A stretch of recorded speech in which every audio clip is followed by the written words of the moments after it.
Welcome back again. Good afternoon to all of you. सभी का हार्दिक अभिनंदन है। तो बच्चों, यूनिट 5 के अंतर्गत सेकंड लेसन जो कि एक पोएम है, नमस्ते प्रणाम। इसमें कुछ ऐसी बातें बताई गई जो हमारी इंडियन कल्चर से रिलेटेड है, और इंडियन कल्चर ही हमारे नमस्ते और प्रणाम है। सीधी सी बात अगर मैं कहूँ तो हमारे रग रग में, हमारे प्रत्येक आचरण में क्या प्रणाम, नमस्ते, छोटों को, बड़ों को, बराबर वालों को किस प्रकार से रेस्पेक्ट हमको क्या अदा करना है, किस प्रकार से हमको बिहेव करना है, ये हमको किसी को बताने की ज़रूरत नहीं है। हम बहुत अच्छी प्रकार से जानते हैं, लेकिन कभी कभी क्या होता है, जानने के बाद भी नहीं मानते। बात ये है, यहाँ पर दिक्कत ये है, सबसे बड़ी मुसीबत, सबसे बड़ी गांठ, सबसे बड़ा ब्रेकर अगर कुछ है तो वो है कि हम किसी भी चीज़ को, किसी भी बिहेव को, किसी भी मर्यादा को, किसी भी रूल्स को जानने के बाद भी मानते नहीं हैं। जानते हैं पर मानते नहीं हैं। बात ये है, यहाँ पर बात तो आके अटक जाती है, और इसी कारण से हमारी अवनति हो रही है।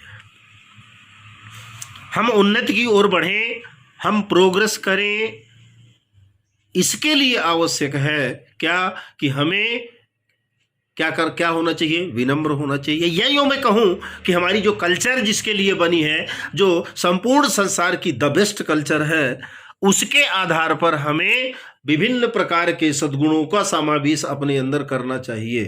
नीडी व्यक्ति की मदद करना, गरीबों की मदद करना, जो जरूरतमंद व्यक्ति है उसकी मदद करना, किसी गिरे हुए को उठाना, और भी बहुत सारी चीज़ें हैं जो कि हमको ऐसा करना चाहिए।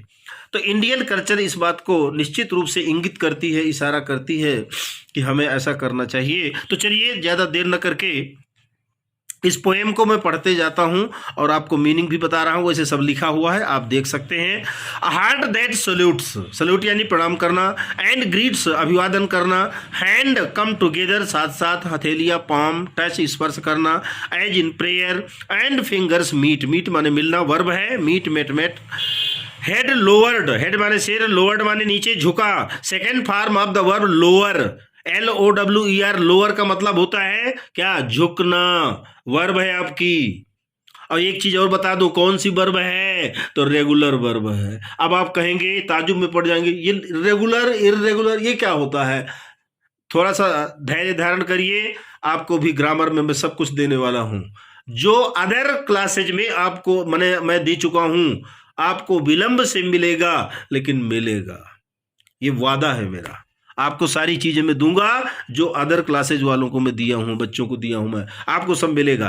तो लोअर्ड नीचे झुका, स्लाइट माने हल्का, बो माने झुकना, बो बोर्ड बोर्ड ये भी वर्ब है, विथ रिस्पेक्ट माने सम्मान से, ड्यू माने के कारण, गेस्चर, इसको गेस्टर नहीं बोलते, गेस्चर, इशारा करना भी होता है या हाव भाव प्रदर्शित करना भी होता है। इसके बाद स्पिरिट माने आत्मा या भावना कहिए आप उसको, ऑनर्स माने सम्मान, to spirit in you, a welcome to the young and old alike, alike माने समान, एक जैसा, to a guest a friend, चाहे वो हमारे गेस्ट हो, अतिथि हो, चाहे मित्र हो, एनीवन हु माइट, एनीवन माने कोई भी, हु माने जो, माइट वॉक योर वे माने जो आपके रास्ते में चलते हुए, आपके वे माने रास्ता में चलते हुए मिल जाता है। अ वर्ड एक शब्द, व्हेन पार्टिंग टू, जब हम किसी से विदा लेते हैं, अलग होते हैं, when it's time to leave, जब उनको हमें छोड़ने का समय होता है, विदा कहने का समय होता है, तो टर्न तो मुड़िए या मुड़ते हैं हम, टर्न माने मुड़ना, टर्न टर्न टर्न। विड एड्यू, विड का मतलब होता है कहना, और भी कई अर्थ होते हैं, लेकिन यहाँ पर विड का मतलब कहना, और एड्यू का मतलब होता है बच्चों अलविदा। अ सिंपल वर्ड, एक छोटा सा साधारण सा शब्द है क्या, नमस्ते। फिर भी, एट माने फिर भी, हैज मच टू से, लेकिन बहुत कुछ कहता है, ये बहुत कुछ हमको सिखाता है, बहुत कुछ हमको बताता है, ये छोटा सा शब्द नमस्ते। A simple word that has much to say, a word that wishes you well and hopes, जो आपकी अच्छाई के लिए, आपकी भलाई के लिए, आपकी आशाओं के लिए, एक शब्द जो हमेशा आपको क्या विशेज करता है, आपको शुभकामनाएं प्रदान करता है। You will have a beautiful blessed day, आपका जो दिन हो वो बहुत ही सुंदर हो और बहुत ही सार्थक हो, है ना, शुभ हो, आपका दिन शुभ हो, ऐसी मंगल कामना इस पोएम में की गई है। अब चलिए अब तो आप समझ गए होंगे, इसका एक्सप्लेन कर देता हूं मैं, भावार्थ बता देता हूं, इसकी व्याख्या कर देता हूं। तो व्याख्या क्या करना है, एक एक लाइन में लिखा हुआ है, देखिए। अ हार्ट दैट सल्यूट्स, कवित्री कहती हैं कि अ हार्ट दैट सल्यूट्स, एक हृदय जो प्रणाम करता है, एंड ग्रीट्स, और अभिवादन करता है।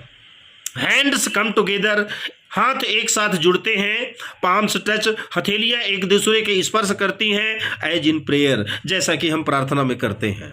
एंड फिंगर्स मीट, और उंगलियां मिल जाती हैं। हेड लोअर्ड, सिर नीचे झुक जाता है। अ स्लाइट बो, आदर के साथ थोड़ा नीचे झुकता है। विद रिस्पेक्ट ड्यू, मतलब सम्मान के कारण नीचे झुक जाता है। ठीक है। अ गेस्चर दैट रीड्स, है ना, मेरे अंदर की एक हाव भाव, गेस्चर माने इशारा, लेकिन यहां पर हाव भाव से मतलब है एक हाव भाव, दैट रीड्स, जो पढ़ता है, मतलब उस क्या प्रणाम, नमस्ते, अभिवादन करने वाले के हाव भाव को पढ़ने वाला होना चाहिए, उसको समझने वाला होना चाहिए। तो एक हाव भाव जो पढ़ता है।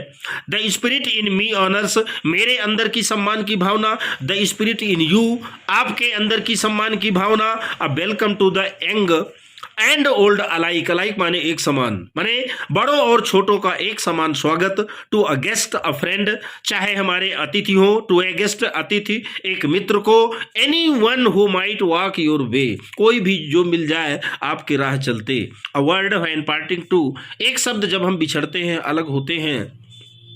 When it's time to leave, जब जाने का समय होता है तो टर्न, मुड़ते हैं। एंड बिड एड्यू, और अलविदा कहते हैं। ठीक है। अ सिंपल वर्ड, एक साधारण शब्द। एट हैज मच टू से, फिर भी बहुत कुछ कहता है, ये बहुत कुछ देता है हमें। अ word that wishes you well and hopes, एक शब्द जो आपके अच्छे के लिए और आपके आशाओं के लिए शुभकामनाएं देता है। You will have a beautiful blessed day, आपका दिन सुंदर और शुभ हो, मंगलकारी हो, इस प्रकार की कामना इस पोएम के माध्यम से कवित्री ने की है। क्लियर। अब चलते हैं आगे। तो क्या आगे चलेंगे, कंप्रीहेंशन में आते हैं।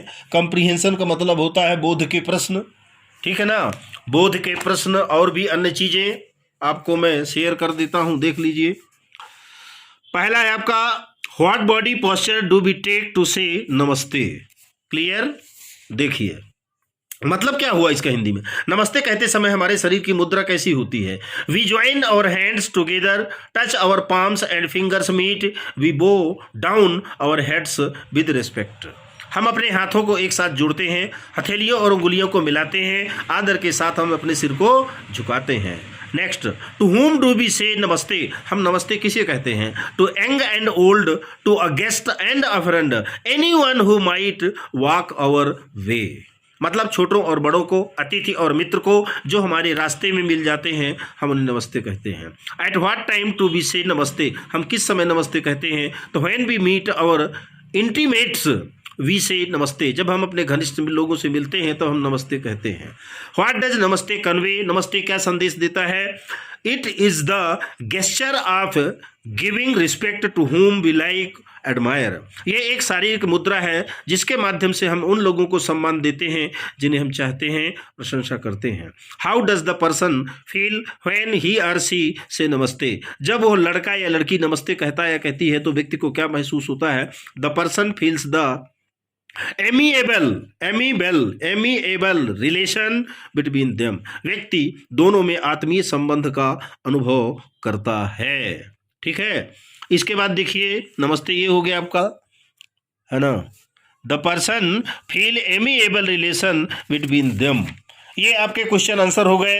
अब आगे और मैं दिखा देता हूं जो आपके थोड़ा बहुत इसमें है। वोकाबुलरी में आ गए हम। कंप्लीट द वर्ड वेब, ये शब्दों का जाल कंप्लीट करिए भाई। तो बीचों बीच आप देख रहे हैं वेलकम लिखा हुआ है। वेलकम माने घड़ी की दिशा में मैं आपको घुमा रहा हूं। मैं यहाँ लिखेंगे थैंक यू, हे या ही, जो आप ही बोलते हैं वो मोबाइल में जानते हैं आप। हेलो, इसके बाद क्या है ये, pleased to meet you, PLEASED to meet you. इसके बाद ये क्या है, लॉन्ग टाइम नो सी, मतलब आपको बहुत समय हो गया देखे हुए। और इसके बाद नाइस टू मीट यू, मतलब आपसे मिलकर अच्छा लगा। लॉन्ग टाइम नो सी और nice to meet you, thank you, hey, hello, pleased to meet you, ये वेलकम का हो गया। आगे वाला देख लीजिए, ये फेयरवेल का है, विदाई के समय का है आपका। ऊपर लिखा है बाय बाय, तो यहाँ पर आप लिखिए goodbye, okay, tata, all the best, safe journey, मतलब आपकी यात्रा सुरक्षित हो, सी यू सून, आपको जल्दी हम देखेंगे, सी यू सून, जल्दी देखेंगे। ये भी हो गया आपका।